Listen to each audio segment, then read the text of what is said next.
Hello ladies and gentlemen, welcome back to Uncle Matt's Cookery Lessons. I'm going to do something incredibly simple. I'm going to make these little confit tomatoes. They're really lovely. Look at them. Tomatoes.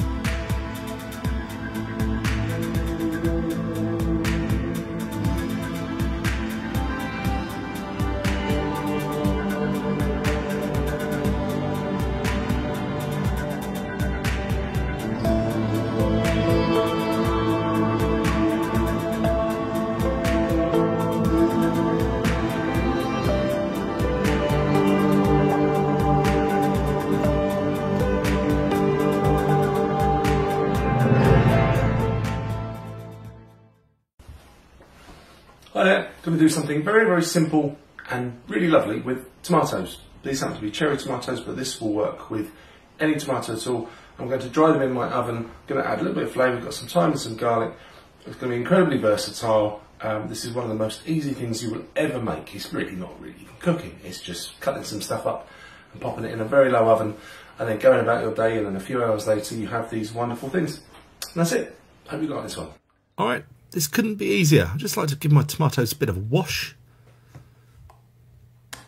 Going to use 1 clove of garlic for this, but I don't want to crush it. I want it to be like in little pieces, so I'm taking care to chop it as finely as I can, but not mush, because I want to sprinkle it, you see.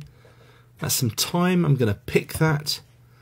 I've got a new camera. You have to forgive me. I'm sort of getting used to it, but it keeps going in and out of focus a bit. I think they just have to might accept that. I don't know if there's much I can do about it really, but anyway.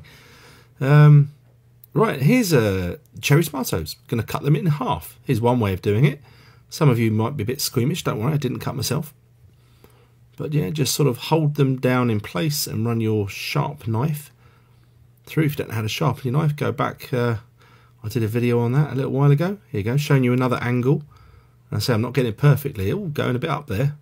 Come on, Uncle Matt, that wasn't very good. Or if you don't like that way, you can do it this way. One at a time. Take a little while, but or you can use this technique, and I think this is actually quite interesting. So a flattish plate and one upon the top. Rest it there. Push it down. Don't push too hard. You'll squish them. And then yeah, a longish knife you need, obviously sharp, and just yeah, cut through them that way, and the knife does the business for you. It's one of those, I suppose, interesting kitchen hacks that when people see for the first time, they go, oh, that's interesting, isn't it? Look at that, they're all cut in half. So that might be the best way of doing it, I suppose. Anyway, you can decide which way you want to do it. But in half they must be. And now we must arrange them on a baking tray. I've got a bit of foil on there, but a bit of baking parchment will be fine, doesn't really matter. But they must all be facing upwards like that, flat side up. So be a little bit pedantic here, take your time, get them all like that. And now we're going to add the seasonings. So, generous amount of freshly cracked black pepper. That is some flaky sea salt from the town of Malden in Essex. That is some picked thyme. You saw me do that. Here goes the garlic. You see what I mean about it being chopped and not sort of smushed. Sort of shaking it on from a height so it scatters evenly. And lashings of extra virgin olive oil. Ready for the oven. Go off, do what you need to do, walk your dog. Can't go to the pub, they're all closed. Oh, God. They need to open pubs again. There, 4 hours later, there you go. That's as much as I wanted to reduce them. Oh, look at that. Oh, nice. Washed a jar. Never throw away your jam jars, guys. You know, all these things, you can use them again. That's proper recycling. And there you go. Top that up with a bit of olive oil. And I thought, wow, to make it look nice, bit of thyme. Get a bit of garlic, smash that, and pop that in there as well. This would make a really ideal gift if you wanted to do hampers for people. You know, it'd be one thing to stick in there. There you go. Pop those in your fridge. Now I thought it'd be a bit of a short video if I just did that. So show you a couple of ways we might want to use these. So that's my lovely sourdough. Just giving it a char grill with some olive oil in it. That's right, folks. That's bruschetta that we're doing there. They look, oh, my new camera's so nice. Oh, apart from this bit, totally out of focus. Come into focus, there it is. And so yeah, let's sort out a couple of toppings. So I thought, wouldn't it be nice to have bruschetta but with sun-dried tomato, sorry, not sun-dried, oven-dried tomato, semi-dried, or tomato confit if you want to sound all fancy about it. mixed into it. Yeah, so a bit of onion. I know it should have garlic in it, proper bruschetta, but there's garlic in with the tomatoes, you see, so I didn't worry about it. Bit of parsley. And we're going to pop that in a bowl, and I'm going to mix in some of these really lovely, super sweet, concentrated, semi-dried or confit tomatoes. Oh, it just sings of the summer, doesn't it? This is another idea. That's a green bean and shallot salad that my lady loves. So I make that for her all the time. And I thought, yeah, they'll be nice in there. And yeah, avocado on toast.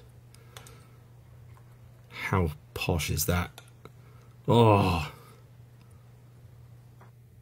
And I thought, yeah, well, you know, we'll present this nicely. So we'll do a... On my board there, let's just rustically arrange some leaves and sit these two different styles of toast. Oh, and that is it. That's this video. Pretty much done, really. You've obviously got to watch me talk about it now. Well, there we go. So these lovelies now are going to stay in my fridge. I mean, they would last up to, well, at least a month, maybe a couple of months, I would have thought. If you want to make them even longer lasting, you could just cook them on even further, like longer and longer, until there's less liquid inside them. They're drier, so therefore they will last longer. But I like them like that, and I like them with the olive oil, and it just makes a nice dressing and everything. So shall we, let's see what we think of this. Yes, avocado toast. I'm not ashamed to admit, I quite like it. I hadn't had it. I sort of was like, I'm not having that Ponzi rubbish for a long time. And then I tried some, and I was like, that ain't bad. God, come on, cut that bit of bread. That's my my most recent sourdough. It's getting better. Anyway, so.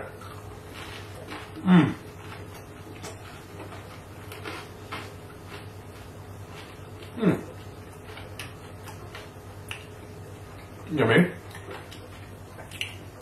And these tomatoes. They're like a tomato explosion going on in your mouth. It's really lovely. Right then.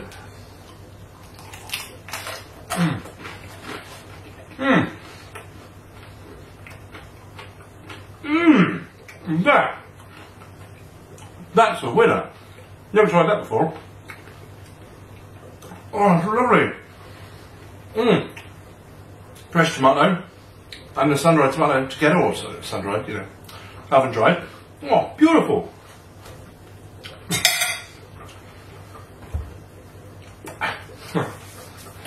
So yeah, give that a try.